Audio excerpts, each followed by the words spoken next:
Neurosurgeon आणि spine surgeon doctor Amit Wagh, consultant neurosurgeon at स्पर्श आणि स्टार हॉस्पिटल. आज आपण जाणून घेऊया मणक्याचे फ्रॅक्चर, त्याची ट्रीटमेंट, व्हर्टिओप्लास्टी या ट्रीटमेंटबद्दल. मणक्याचे फ्रॅक्चर्स छोट्याशा मायनर फॉलमुळे घरामध्ये बाथरूममध्ये पडल्यानंतर टिपिकली 45 वर्षानंतर फिमेल्समध्ये, बायकांमध्ये आणि टिपिकली 60-70 वर्षानंतर पुरुषांमध्ये हे खूप कॉमन आहेत. हे आजार का कॉमन आहेत, त्याची ट्रीटमेंट काय आहे थोडक्यात जाणून घेऊया.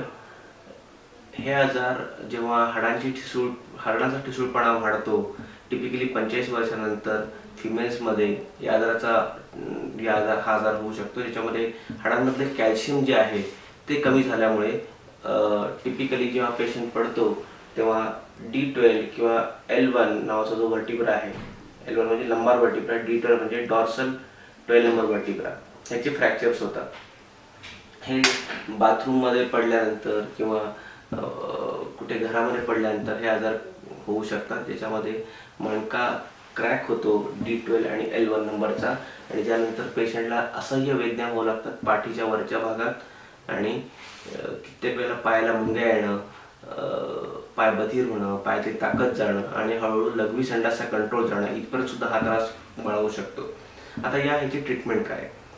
जेव्हा पेशंटला फ्रॅक्चर होतं त्यावेळेला 2 प्रकार ट्रीटमेंट केली जाते. एक तर ऑपरेशन किंवा व्हर्टिओप्लास्टी, ही एक इंटरनॅशनल प्रोसिजर केली जाते. व्हर्टिओप्लास्टी इंटरनॅशनल प्रोसिजर ही अतिशय सोपी प्रोसिजर आहे, ज्याच्यामध्ये आपण एका सुईनी या मणक्यापर्यंत आपण पोहोचतो आणि या मणक्यामध्ये एक सिमेंट इंजेक्ट केलं जातं. पहिल्यांदा जो फ्रॅक्चर जो मणका आहे त्याच्यामध्ये एक बलून इन्फ्लेट केला जातो सुईमार्फत, आणि त्या बलून नंतर जी जागा तयार होते तिथे एक व्हर्टिओप्लास्टी सिमेंट इंजेक्ट केलं जातं. हे सिमेंट इंजेक्ट केल्यानंतर इमिजिएटली पेशंटचे जे पेन एंडिंग्स आहेत किंवा नर्व एंडिंग्स आहेत ते डिस्ट्रॉय होतात आणि त्यामुळे पेशंट टोटली वेदना रहित होतो, पेन फ्री होतो या व्हर्टिओप्लास्टी या छोट्याशा इंटरनॅशनल प्रोसिजरमुळे. आणि या प्रोसिजरनंतर पेशंटला आपल्याला त्याच दिवशी सुट्टी करता येते, पेशंट चालू शकतो ऑपरेशन व्हर्टिओप्लास्टी नंतर इमिजिएटली.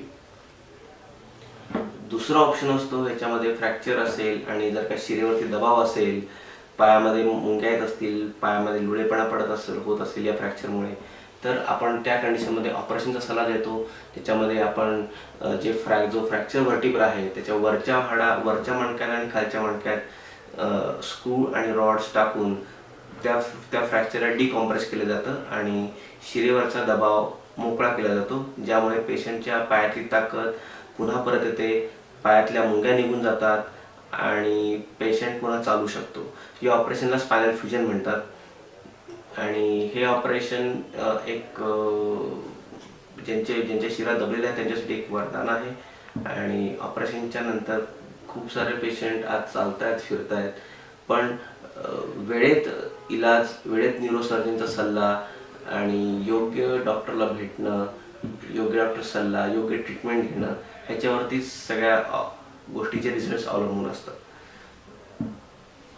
ज्या ओल्ड एज लोकांना वयाच्या 45 नंतर कमरेचं दुखणं आहे, ज्यांच्या पायाला मुंग्या येत आहेत, ज्यांच्यामध्ये अशी हिस्ट्री आहे की कधीतरी पडलेले आहेत काम करताना, काही छोटासा ॲक्सिडेंट झाला, मायनर फॉल झाला घरामध्ये, तर त्यांनी न्यूरोसर्जन दाखवणं गरजेचं आहे.